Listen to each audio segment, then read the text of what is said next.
সমস্ত বেহায়া নারীগুলো বিনা তওবায় মারা যায়, ওই নারীগুলো যদি ওই অবস্থায় বিহায়াপনা অবস্থায় নাপাকি অবস্থায় বিনা তওবায় যদি মারা যায়, ওদের ইন্তেকালের পরে তামাম পৃথিবীর আলেমগুলো শুধু নয়, ফুরফুরা শরীফের পীর সাহেব শুধু নয়, কাবা বাইতুল্লাহ শরীফের ইমামও যদি ওই বিহায়া নারীর কবরের পাশে দাঁড়িয়ে দাঁড়িয়ে কেঁদে কেঁদে কেঁদে কেঁদে যদি কাবা বাইতুল্লাহ শরীফের ইমামের চোখের পানিতে যদি ওর কবরের মাটি কাদা হয়ে যায়, এই বিহায়া নারী নির্লজ্জ নারী, তোদের কবরের আযাব বন্ধ হবে না।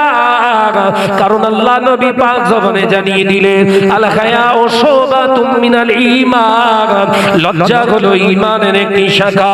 ও নওজওয়ানেরা, পর্দানিশীরা মা ও বোনেরা, আল্লাহ নবী পাক জবানে জানিয়ে দিলেন, বাবা সাহাবীরা, কিয়ামতের বড় একটি আলামত হলো নারী পুরুষদের ভিতরে অবাধ মেলামেশা শুরু হয়ে যাবে।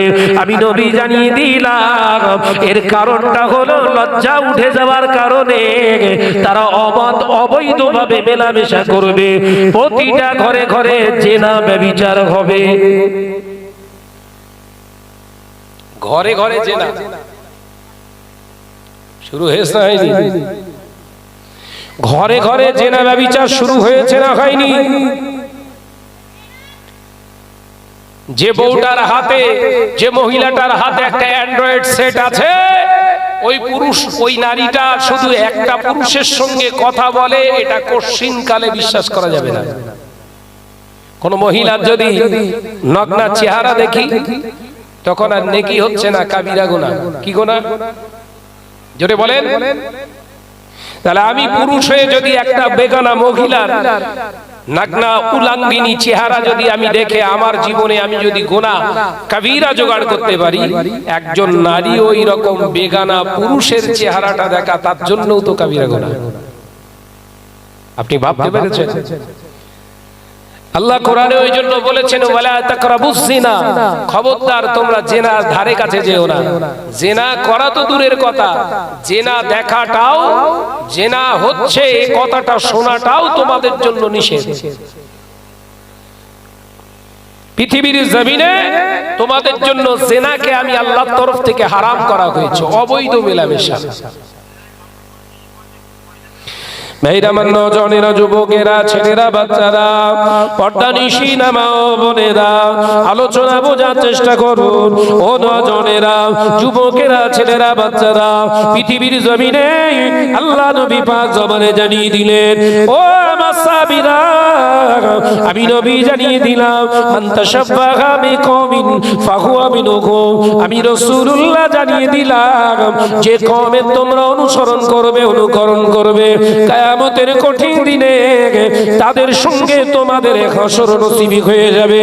ও নওজওয়ানেরা, নেহালপুরের সোনামানিকেরা, পর্দানিশীনা মা ও বোনেরা, পৃথিবীর জমিনে নবীর আদর্শ, নবীর আদর্শ, নবীর ক্যারেক্টার, নবীর চরিত্র, নবীর বাণী যদি আমি আপনি না মেনে চলি, কিয়ামতের দিনে পৃথিবীর জমিনে যাদের অনুকরণে পোশাক পরা, যাদের অনুকরণে আপনার মাথা চুল কাটা, যাদের অনুকরণে আপনার খাওয়া দাওয়া, কিয়ামতের দিন তাদের সঙ্গে আপনার হাসর নসিবি হবে। এলাকায় যেহেতু হিন্দু ভাইরা রয়েছে, তাদের পুজোর সময় তাদের ঘরের নারীরা অবাধ, তারা মেলামেশা, অবাধ ঘোরাফেরা করে। ও বাবাজি, এই জলসা মাহফিলকে কেন্দ্র করে যদি আজকের ঘরের মহিলাগুলো রাস্তায় বেরিয়ে পড়ে যায়, বেহায়াপনা করে, তাদের থেকে কি আমাদের আলাদা করা যাবে? এ কথা বলছেন না কেন? আলাদা করা যাবে? তারা তো পুজোর সময় ঘরের মেয়েদের বার করে দেয়। তাদের পুজোর অনুষ্ঠান হলে ঘরের মেয়েরা সব বেরিয়ে পড়ে, সেজে গুজে একদম পুরো রেডি হয়ে, কারণ ওরা তাদের ধর্মের নীতি মানে। কিন্তু আমার ধর্ম মহিলাদের সেফটি গাইডনেস করেছে। একবার জোরে বলুন না সুবহানাল্লাহ। যে নারী পুরুষের মতো অবাধ ঘুরতে পারে না, কারণ নারী হলো গোটা পৃথিবীর সবথেকে শ্রেষ্ঠ নিয়ামত। একবার জোরে বলুন। একবার জোরে বলেন। সব থেকে দামি জিনিস, কিমতি জিনিস হচ্ছে একটা মহিলা। ভাইরা আমার, নজনেরা, যুবকেরা, এটাই বোঝাতে চাইলাম, আপনার ঘরের মহিলাটা যদি, আপনার ঘরের গিন্নিটা যদি ভালো একজন মহিলা হয়, ভালো একজন হেজাবি নারী হয়, যদি আদর্শবতী একজন নারী হয়, ওকে আপনি খোলামেলা জায়গায় রেখে দিতে পারেন না। যদি খোলামেলা জায়গায় রেখে দেন, জেনে রাখবেন আপনার ঘরের মেয়েটা, আপনার ঘরের নারীটা কিন্তু চপের সমতুল্য হয়ে যাবে। অবশ্যই ও নারী, ওর বিবাহ হবে, কিন্তু সেই মর্যাদা কিন্তু আল্লাহর দরবারে আর থাকবে না। কিন্তু দেখতে পাওয়া যাবে যে নারীটা হেজাবিনীর সঙ্গে তথা শরিয়াত মেনে পৃথিবীর জমিনে জীবন যাপন করবে, ওই মহিলাটাকে বিবাহের জন্য, বিবাহ দেওয়ার জন্য ওর মা বাপকে অত পেরেশান বোধ করতে হয় না। ও নজনেরা, যুবকেরা, এবং ওই একজন হেজাবি নারীর বিবাহের দিনে লক্ষ্য করে দেখবে, যে নারীটা গোড়াগুড়ি হেজাব করেছে, যে নারীটা গোড়াগুড়ি হেজাবের ভিতরে জীবন যাপন করেছে, ওই নারীটা বিয়ের দিনেতেও হেজাবের মাধ্যমে তার গন্তব্যস্থল শ্বশুর বাড়ি হাজির হয়। তাই তো নাকি? চপ মার্কা মেয়ে ছেলে, ও ওর শ্বশুর বাড়ি যায়, চপের মতো করেই যায়। বলে আজকে সমাজে চপের আমদানি বেশি। যদি বলেন কিরকম, যে মেয়েগুলো রাস্তায় ঘোরাঘুরি করছে, যুবতীরা, এদের বিয়ের সময় এরা কি ভুলেও কোনোদিন বলবে আমার বোরখা না হলে আমি বিয়ে করবো না? কথা বুঝতে পারছেন না নাকি? বরঞ্চ ওরা ওদের বাপের কাছে আবদার করবে, আমার বিয়েতে সিংহাসন নিয়ে আসতে হবে, বসার চেয়ার আনতে হবে। কি হবে না, আমি কোণে সেজে ওই চেয়ারে বসে থাকবো, সবাই আমার দেখবে, সবাই আমায় দেখবে। বাপ দেখলো, তাই তো, মেয়ে তো আমার একটা আদরের দুলালি, এক কাজ করি, চেয়ার একটা আনি, ভালো একটা, আপনার এখন সব ভাড়ায় পাওয়া যাচ্ছে তো, সুন্দর সুন্দর কারুকার্যময় চেয়ার এনে দিয়ে দিল। মেয়ের গায়ে যত রকম গহনা সব পরিয়েছে, মাথা আলগা করে বসিয়ে রেখেছে। আপনার দিকে হয়তো নাকি কোণে সেজে বসে আছে, আর এখন বরের সঙ্গে যত বরযাত্রী এসেছিল, ওর ভিতরে 60%, 100টা বরযাত্রী আসলে 60টা নওজোয়ান থাকে। এসে দেখে শাহনাজের বিবি বসে আছে, 60টা ছেলে তখন দেখতে, স্যার ওদের চোখ ঠিকরে বেরিয়ে যাচ্ছে, হারা জিনিস ছিল কোথায়? কথা বুঝতেছেন নাকি? শাহনাজের উপভোগ করার আগে ভোগ করতেছ কারা? শেয়াল কুকুর। কথা বুঝতে পারছেন নাকি? আলোচনা মাথায় ঢুকছে তো?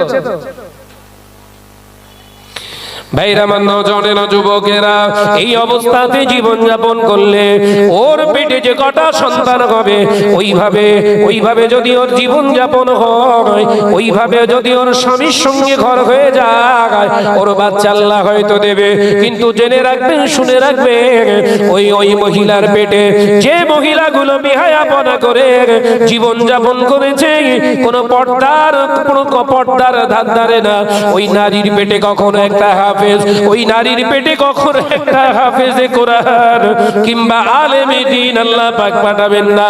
কারণ পৃথিবীর জমিনে কোনো বেয়াদবের পেটে, কোনো নির্লজ্জ বেহায়ার পেটে আল্লাহ ওয়ালা আসতে পারে না। ও বাবাজি, নওজনেরা, যুবকেরা, ভালো করে বোঝবার চেষ্টা করুন।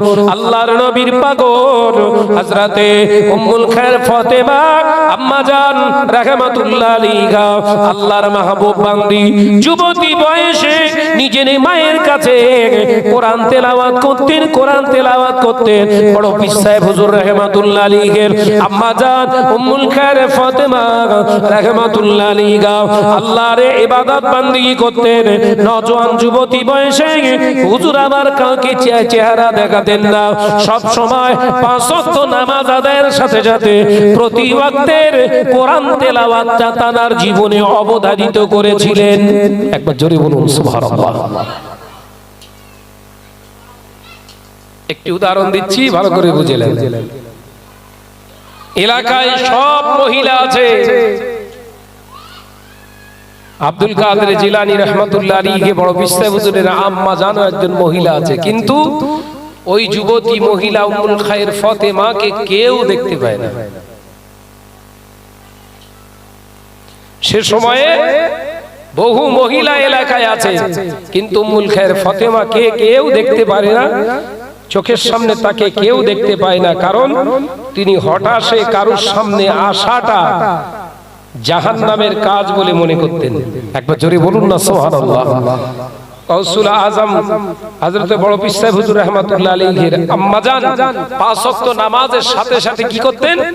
প্রত্যেক ওয়াক্তের নামাজ শেষ করেই কোরআন তেলাওয়াতে বসে যেতেন, নিজের আম্মার কাছে কোরআন তেলাওয়াত করতেন।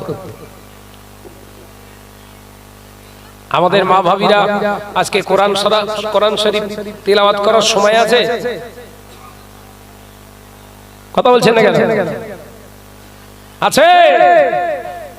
কোন ভাবি মোবাইলে সিরিয়ালে ব্যস্ত, কোন ভাবি মোবাইলে গান শুনতে ব্যস্ত, কোন ভাবি মোবাইলের ভিতরে কত রকমের রঙ্গভঙ্গি আপনার হাসি তামাশার ভিডিও দেখতে ব্যস্ত, আর ওদের ঘরের ছোট ছোট বাচ্চারা সব কার্টুন দেখতে ব্যস্ত।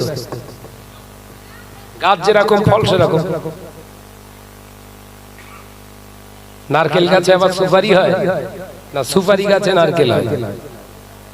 ল্যাংড়া গাছে আবার হিমসাগর হয় না? কাঁঠাল গাছে আপেল হয়।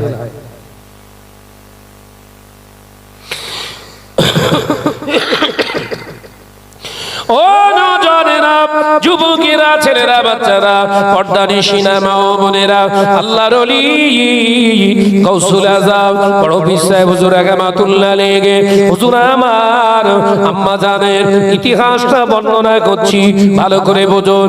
আল্লাহর ওলি গৌসুল আজমের আম্মা জান উম্মুল খায়ের ফাতেমা আল্লাহর কাছে দোয়া চায়, গো রব্বুল আলামিন পৃথিবীর জমিনে আমাকে একজন হাফেজা হিসাবে কবুল করো।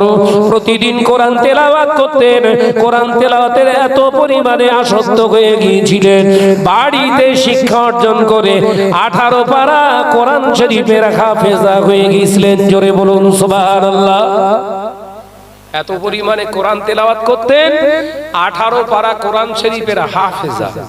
সুবহানাল্লাহ। আমাদের ঘরের মেয়ে লোকের যদি বলি 3টে সূরা বল, ও চিত হয়ে ঘাড় ঘুরিয়ে শোয়। কথা বলছেন না কেন? জোরে বলেন। ভাইরা, আমার নওজোয়ানেরা, যুবকেরা, ছেলেরা, বাচ্চারা, পর্দানিশিনা মা ও বোনেরা, আলোচনা বোঝার চেষ্টা করুন। হযরত উম্মুল খায়ের ফাতেমা রাহমাতুল্লাহ আলাইহা হুজুরের দেখতে পাওয়া যায় অনেক এমনি করে যুবতী হয়েছে, বয়স হয়েছে। আল্লাহর মাহবুব বান্দা হুজুর চিন্তা করলেন, আমার মেয়ের জন্য উপযুক্ত পাত্র কোথায় পাবো? এরকম পাত্র যেন নদসদর হাতে আমার মেয়েটাকে আমি দিতে পারবো না, কারণ যেরকম পাত্র সেই রকম পাত্রী দরকার, সেরকম পাত্রীর জন্য সেরকম পাত্র দরকার। ও নওজোয়ানেরা, যুবকেরা, একদিন দেখতে পাওয়া যায় হযরত উম্মুল খায়ের ফাতেমার আব্বা জানের কাছে একজন নওজোয়ান যুবক ছেলে এসে হাজির। আসসালামু আলাইকুম। ওয়া আলাইকুম আসসালাম। বাবা, কি ব্যাপার? তোমার হাতে একটা ফল আছে, অথচ অর্ধেকটা খাওয়া, কি ব্যাপার? তুমি আমাকে সালাম দিলে। আল্লাহর ওলি ওই সময় হযরত আবু সালেহ জঙ্গে মৌসাদুস রাহমাতুল্লাহ আলাইহি হুজুর আমার বলেছিলেন, হুজুর বেয়াদবি নেবেন না, আমার মনে হয় এই ফলটা আপনার গাছের, আপনারই বাগানের ফল, আপনাকে না বলে আমি খেয়ে ফেলেছি, সেই জন্য আপনার দরবারে আমি এসেছি একটু নত শিকারে, নতমস্তকে ক্ষমা চাইতে। জোরে বলুন সুবহানাল্লাহ। হুজুর, এই ফলের আকার দেখে, কালার দেখে বোঝা যাচ্ছে আপনার এই বাগানের ফল, আপনাকে না বলে পারমিশন না নিয়ে খেয়ে ফেললাম। হুজুর জিজ্ঞাসা করছে, বাবা তুমি কি গাছ থেকে পেড়ে খেয়েছো না গাছের নিচে পড়েছিল, পড়ে পাওয়া খেয়েছো? হুজুরের আব্বা বলছেন আমি পড়ে পাওয়া খেয়েছি, তবে গাছের নিচে থেকে না। তাহলে আমি কাজ করি মাছ ধরা, আমি কাজ করি মাছ ধরা, আমার জীবিকা হলো মাছ ধরা। নদীতে জাল ফেলছিলাম, সারাদিন জাল ফেলে একটি মাছও হলো না। আল্লাহ হয়তো লিখে রাখিনি, শেষ খ্যাপের খাপ একবার ফেলেছি, আমার জালের ভিতরে আপনার গাছের ফল উঠেছে। আমি ক্ষুধার তাড়নায় না জেনে এক কামড়, ফলে কামড় দেওয়ার পরেই আমার মনে এসেছে এই ফলটা খাওয়াটা আমানতের খেয়ানত করা। একবার জোরে বলুন না, একবার জোরে হবে না সুবহানাল্লাহ? হুজুর, এই আপনার গাছের ফলটা খাওয়ার কারণে আমি আপনার কাছে এসেছি। হুজুর, আপনি আমাকে ক্ষমা করে দেন, কারণ আপনি যদি মাফ না করেন, ক্ষমা না করেন, কিয়ামতের দিনেতে আমি কিন্তু নাজাত পাবো না। নামাজ আমার কাজা নেই, আল্লাহর হুকুমের কোনো খেলাফ আমি চলিনি, কিন্তু বিশ্বনবীর পাক জবানে হাদিসে আছে পৃথিবীর জমিনে কোনো মানুষের জিনিস যদি আমানতের খেয়ানত করা হয়, ওই ব্যক্তিটা যতদিন না ক্ষমা করবে ততদিন আপনি ক্ষমার যোগ্য নন। তো গাছের ফল যেহেতু আপনার পড়ে পেয়েছি আমি, আমার কাছে আমানত হয়ে গেছে, এই আমানতের খেয়ানত আমি করেছি, আপনি আমাকে ক্ষমা না করলে আমি ক্ষমা পাবো না। একবার জোরে বলুন না সুবহানাল্লাহ। গাউসুল আজমের আব্বা জানের কথা শুনে বাগানের মালিক উম্মুল খায়ের ফাতেমার আব্বা জান দেখছে ছেলেটার ভিতরে তো পার্টস আছে, মোটরসাইকেলটা দেখতে হ্যাংলা ক্যাংলা, কিন্তু এর ইঞ্জিন তো খুব ভালো। কথা বুঝতে যাচ্ছেন না নাকি? মোবাইলটা দেখতেও এরকম, কিন্তু তো স্ক্রিন কাজ করছে দারুণ, তার মানে ভেতর খুব ভালো আছে। হুজুর বললেন ক্ষমা চাইলেই কি ক্ষমা পাওয়া যায়? প্যাস মারছে, একবার জোরে বলুন না সুবহানাল্লাহ। ক্ষমা চাইলেই কি ক্ষমা পাওয়া যায়? বাবা তোমার নাম কি? বলে হুজুর আমার নাম হলো আবু সালেহ জঙ্গে মুসা। কি করো না? ওই তো বললাম মাছ ধরি, চুরি করি না। নদীতে ক্যানেলে মাছ ধরা আল্লাহ বৈধতা দিয়েছে, রাসূলের হাদিস থেকে পেয়েছি। সেই জন্য ক্যানেলে, খালে, নদীতে জাল ফেলে মাছ ধরি, যতটুকু পাই অতটুকু বেচি, আল্লাহর জমিনে সংসার চালাই। একবার জোরে বলুন না সুবহানাল্লাহ। আর আমাদের সব আবু সালেহ জঙ্গে মুসা নিজের পুকুরে মাছ নিতে কি হবে, পাশের পুকুর থেকে বড় একটা কাতলা মাছ তুলে বসে আছে। ওর ঔরসে নাকি আব্দুল কাদের হবে। এ কথা বলছেন না কেন? মেয়েরা, নজনেরা, যুবকেরা, ছেলেরা, বাচ্চারা, পর্দানিশিনা মা ও বোনেরা, হযরত আব্দুল কাদের জিলানী রাহমাতুল্লাহ আলাইহি হুজুরের ওই সময় দেখতে পাওয়া যায় নানা জান ওই সময় বলেছিলেন, ও বাবা আবু সালেহ মুসা, অপরাধ তো তুমি করেছো, শাস্তি তো তোমাকে পেতেই হবে, আমি ক্ষমাটা করব কিনা আমার ব্যাপার। আমি তোমাকে এতটুকুই বলছি, যে গাছের, যে বাগানের ফল তুমি খেয়েছো, ও বাবা আবু সালেহ, এই বাগানটা তুমি পাহারা দিতে থাকো। যেদিন আমি মনে করব তুমি ক্ষমার যোগ্য, আমি তোমাকে আল্লাহর রাস্তায় সেদিনে ক্ষমা করে দেব। একবার জোরে বলুন সুবহানাল্লাহ। বাগান পাহারা দাও, পরিচর্যার কাজ করো, বাগান সেবা করো। হুজুর বললেন ক্ষমা দেবেন তো? বলে ওই তো বললাম তো, যেদিন ক্ষমা পাবার মেয়াদ শেষ হবো আমি বলবো। তার মানে বেঁধে রেখেছে এই কারণে বেঁধে রেখেছে, যারা জুহুরি হয়, সোনার দোকানদার হয়, স্বর্ণকার, আপনি কোন জিনিস নিয়ে যাবেন যে ভাই এটা সোনা, ও বিশ্বাস করবে না। ও কি করবে?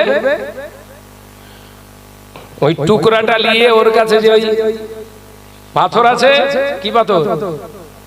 কষ্টি পাথর, ওতে বারবার ঘষবে আর জিজ্ঞাসা করবে কোথায় পেয়েছিলে, কোনখানটায়। অনেকবার ঘষে ঘষে তবে ও নিরীক্ষা করতে পারে এটা সোনা না ইমিটেশন। বুঝতে পারছেন না নাকি? তা আবু সালেহ জঙ্গে মুসাকে হুজুরকে বলতে লাগলেন, কেন এখন যদি ডিসাইড করে দিই তাহলে ও আসল পাঠশালা না ছেঁচড়াওয়ালা বুঝতে পারবো না। তাই তুমি আমার বাড়িতে থাকবে আর ওই বাগানের পরিচর্যা করবে, তার মানে এর ভেতরে আমি ঘষে দেখে নেব আসল না নকল। একবার জোরে বলুন না সুবহানাল্লাহ। ও নওজওয়ানেরা, যুবকেরা, ছেলেরা, বাচ্চারা, পর্দানিশী মা ও বোনেরা, আলোচনা বোঝার চেষ্টা করুন। আল্লাহর ওলি হযরতে আবু সালেহ জঙ্গে মুসাদ হুজুর আমার দেখতে পাওয়া যায় 1 বছর 2 বছর 3 বছর অতিক্রান্ত হয়ে গেল, 5 বছর অতিক্রান্ত হয়ে গেল, একটানা প্রায় 12 বছরের অধিক হয়ে গেল।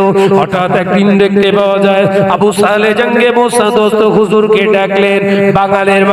বাগানের মালিক ডেকে বললেন, ও বাবা আবু সালেহ, আমি তোমার প্রতি খুশি হয়ে গিয়েছি, তবে তুমি যদি আমার একটু উপকার করো আমি তোমার কাছে বড় কৃতজ্ঞ থাকবো।